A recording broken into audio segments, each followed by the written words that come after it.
may sagot naman si Atong Ang. Ang sagot naman po ni Atong Ang, mga kababayan, ay sinisiraan lang daw po siya nung kalaban niya sa politika, sa negosyo, mga kababayan. At isa nga po sa mga nabanggit ay yung mga Bong Pineda, nabanggit din po yung si Tebes na ngayon ay nakakulong. 'Di ba? Ngayon, talagang pagkatuloy-tuloy na nagsalita si alias Totoy, mga bossing,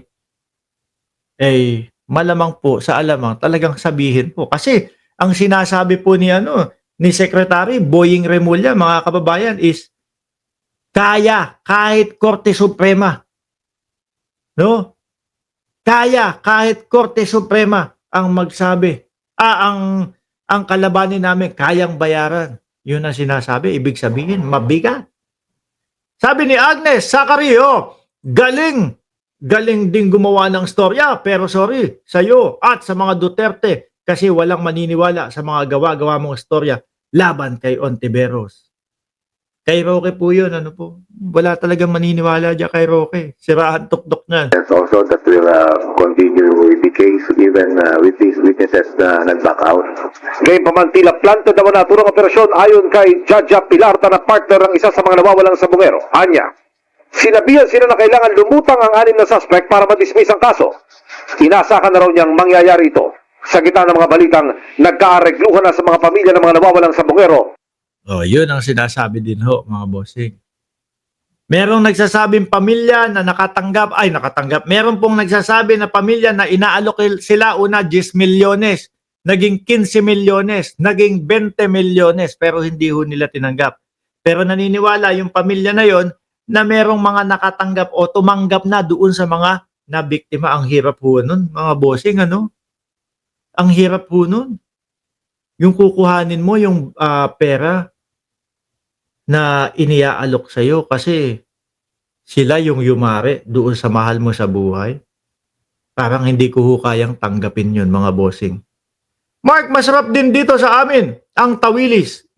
Pero wala nang bumibili, sabi ni Binoy Batman. Hindi, ako ho talagang pag tilapia po, mga kababayan, hindi ako pumipili nung tilapia na maputla ang kulay. Gusto ko yung itim talaga. Malinamnam po. Talagang matamis. Ano po? Yung tilapia ng Talisay. Ngayon mga kababayan, di ba may nasasabi ho na may mga dawit na mga kapulisan. Eto, mga bossing. Yung mga dawit na kapulisan, mga kababayan, gagawan na po ng pagkilos ng Napolcom. Lakihan ko ho. Sabi dito, June 27. Ngayon lang kahapon, no? June 27, 2025, Napolcom order immediate probe into police involvement in disappearance of over 100 cockfighting enthusiasts o yung mga sabongero. Biruin nyo ho yun, 100 mahigit.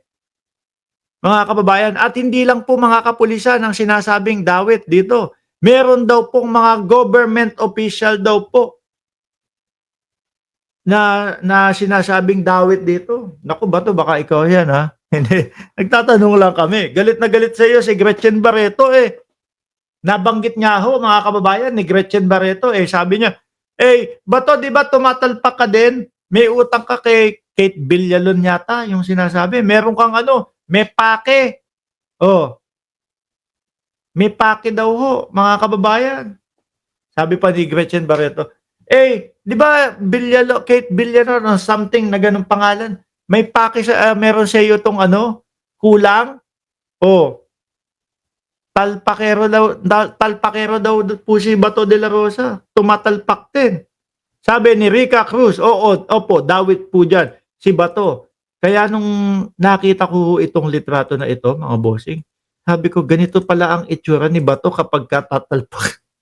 Ano po? Ulitin ko, hindi ako gumawa niyan. Nakuha ko lang po yan sa social media, mga bossing. Pero ganyan ang itsura ni Bato de la Rosa. Yan po ay gawang AI lang, mga kababayan. Ano po, wala tayong talagang totoong litrato na si Bato de la Rosa ay may hawak na manok. Napagkatuwaan lang po kasi, ayan nasasabi, tumatalpak din daw ho Di ba? Gusto niyo pong makita yung isa pang litrato, mga bossing.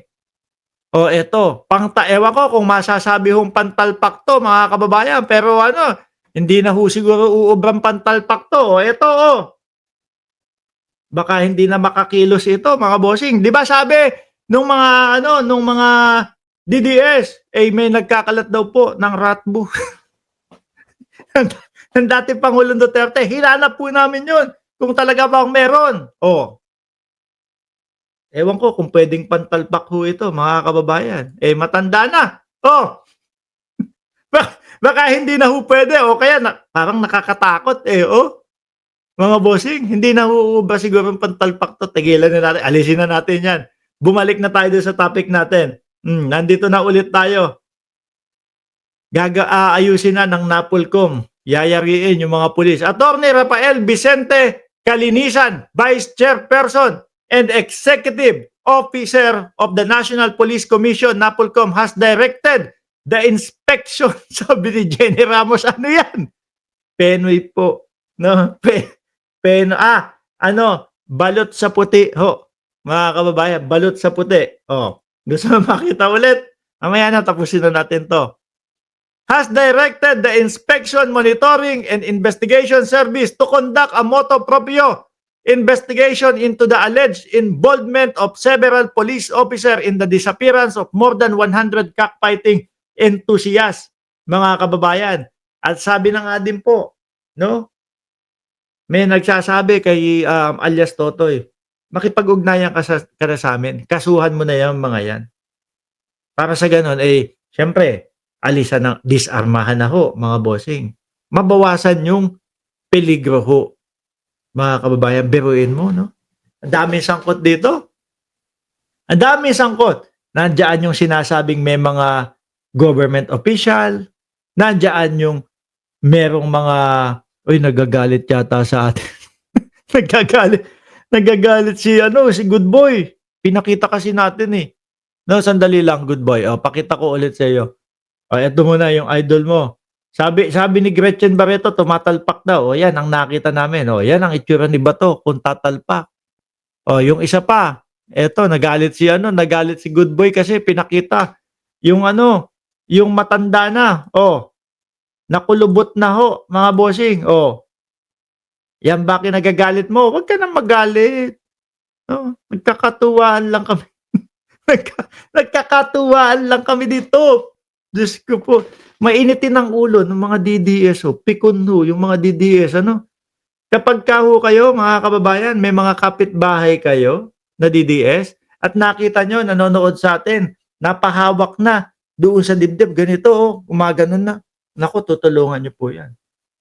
Huwag nyo pong hahayaan. No? Kung may kotse kayo, tapos may tricycle kayo, isakay nyo sa tricycle. Diba? Tapos ihatid nyo po doon sa pinakamalayong ospital, mga kababayan. At least tinulungan nyo sila.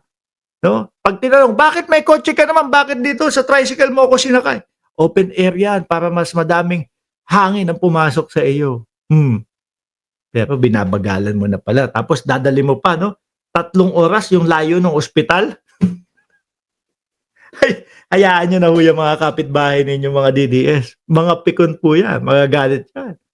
Papaulit-ulitin yung sasabihin sa inyo na, ganito, ganyan. Wala, pinupolitika lang. Yung mga Duterte. Paulit-ulit pong ganyan yung mga yan. Anyway, mga bossing, magpapaalam na po ako, mga boss, chief, amo, sir, sa inyo, no? Ganap na alas 10:25 na dito sa amin. Matutulog na ho ako. Maraming salamat and God bless po sa ating lahat, mga kababayan. Paalam.